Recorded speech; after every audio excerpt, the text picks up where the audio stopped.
चार का चौका की शुरुआत कर लेते हैं और चार का चौका के लिए हमारे साथ हैं सस्ता ऑप्शन मानस जयसवाल सी लेंगे और एफएनओ सुपरस्टार के लिए हमारे साथ है सोमिल मेहता जी, चार्ट का चमत्कार रुचित जैन जी से और मिड कैप फंडा आशीष शत्रुमोता। मानस जी आपसे शुरुआत, सस्ता ऑप्शन के लिए कौन सा काउंटर पिक किया है?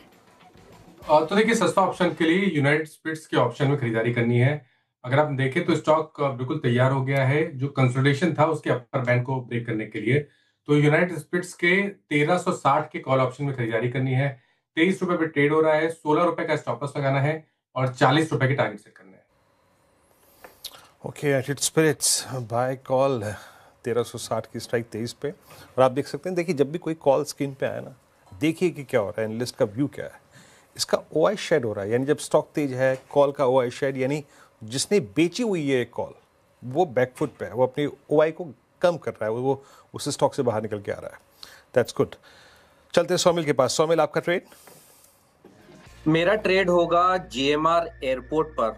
जीएमआर एयरपोर्ट में कुछ समय से एक रेंज बाउंड कंसोलिडेशन चल रहा है और ये इस कंसोलिडेशन एक ट्रायंगल फॉर्म में है। मुझे लगता है ये पूरा ट्रायंगल ऊपर की तरफ ब्रेकआउट होगा। This is on the weekly charts.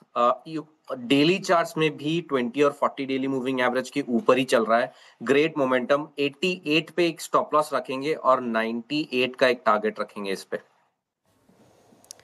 Okay, Somil जी ने जीएमआर एयरपोर्ट चुना एफएनओ सुपरस्टार के लिए। अब चार्ट का चमत्कार रुचित जी से लेते हैं। रुचित जी बताइए, चार्ट का चमत्कार कौन सा काउंटर आपने चुना है? चार्ट्स के चमत्कार पे चार्ट्स में एक अच्छा ब्रेकआउट आज अडानी पोर्ट्स में आया है, सो वहां पे खरीदारी की सलाह रहेगी। सो प्राइमरी अगर आप रिसेंटली देखे, पिछले 3 महीने में स्टॉक एक कंसोलिडेशन पैटर्न में था जिसमें टेक्निकल्स में एक bullish cup and handle pattern का फॉर्मेशन होता है, वो हुआ और आज उसमें ब्रेकआउट हुआ है। और ब्रेकआउट में अगर आज के पूरे दिन के वॉल्यूम्स देखेंगे तो जो डेली एवरेज वॉल्यूम्स उससे कई बेहतर वॉल्यूम्स के साथ ये ब्रेकआउट हुआ है। सो आई थिंक यहाँ पे एक अच्छा फॉलोअप मूव रहना चाहिए स्टॉक में। 1440 के नीचे स्टॉप लॉस रख के अडानी पोर्ट्स में खरीदारी करके जाना चाहिए करंट लेवल्स पे और 1550 के अराउंड के टारगेट स्टॉक में आ सकते हैं। जी हाँ, देखिए मैं आपको बता रहा था ना कि आप इटर्नल को किसी एक दृष्टिकोण से नहीं देख सकते। मैं आपको इस नंबर की बारीकियां समझाऊंगा कुछ देर में। Look at eternal now. मैंने कहा ना आपको, just forget bottom line for the timing, just focus on top line. और देखिए मैं विषय से थोड़ा सा तब्दीली अपने आप को हट रहा हूँ।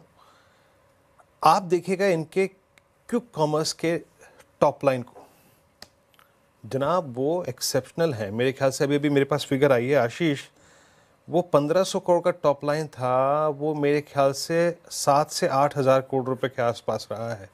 यानी Blinkit is doing extremely well Ashish, simply, है ना? जी।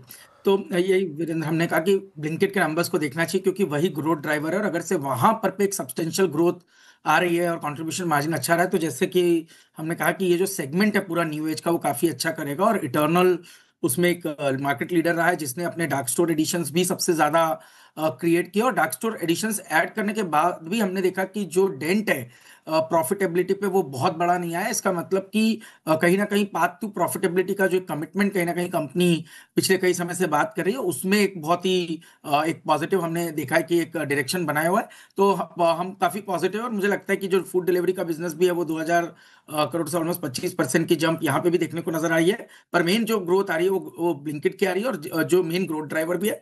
तो मैं समझता हूँ कि 400 रुपए तक ये अपसाइड मीडियम टर्म में मुझे लगता है इटर्नल में देखने को नजर भी आ सकती है। चलिए अब चलते हैं मिड कैप फंडा के लिए। और Eternal at day high, move गजब का दिन के सर्वोच्चों पे। आशीष जी, आपका ट्रेड क्या रहेगा मिड कैप फंडा?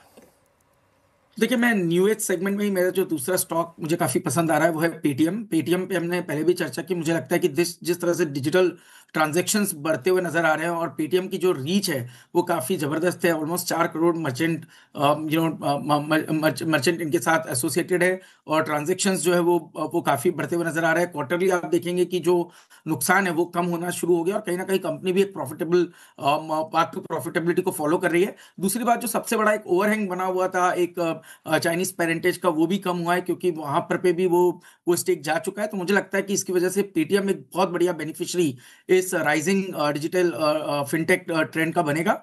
और टेक्निकली आप देखेंगे तो स्टॉक एक बहुत बढ़िया कंसोलिडेशन करके मल्टी मंथ ब्रेकआउट पे खड़ा है। मैं समझता हूँ 1600 रुपए तक की पोटेंशियल अपसाइड इस स्टॉक के अंदर में देखने को नजर आ सकती है। एंड ऑन डाउन साइड मैं समझता हूँ बहुत ही बढ़िया बेस 1200 पे बनाए, तो रिस्क रिवॉर्ड काफी फेवरेबल पेटीएम के अंदर में इस समय नजर आ रही है।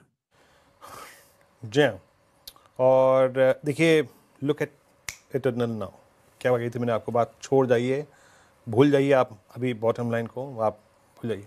स्टॉक 368 पे धंधा फुल फ्लैज है जनाब, पहले धंधा फुल फ्लैज चल रहा है, जिस चीज़ पे फोकस हमें करना है ये है। Stock at day high and with 367, this is all time high for eternal, इसके अपने करियर के शिखर पर। अब चलिए बात